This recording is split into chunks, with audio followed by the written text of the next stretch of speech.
One thing about this threat, you should always take a threat serious, whether they are narcissistic or not. Let's say he's an overt narcissist like myself, right?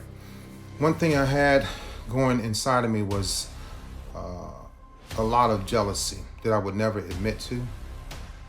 I went to therapy early in my life, in my 20s, and that's when I got all of my diagnosis. And from that point on, I suppressed it, I shut it out.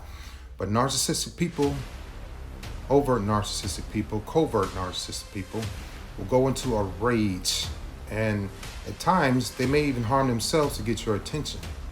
So believe this threat is true.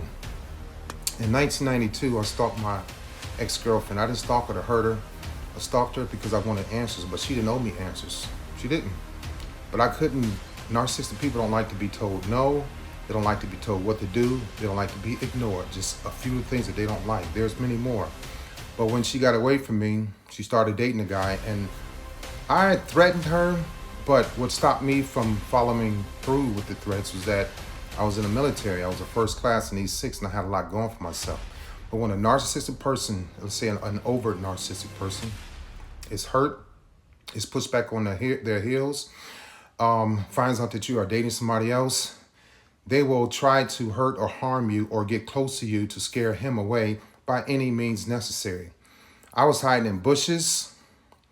I was climbing fences. I did get into her apartment through her girlfriend, who was a friend of mine that my ex-girlfriend met her through. So I was doing all of those things. So they will do anything to get your attention. They will do anything to get you back once you get away and you're moving forward. You're moving on with someone that looks better than them, probably taller than them, has a better car, a better house, a better job. The jealous streak comes out, and then the rage comes out.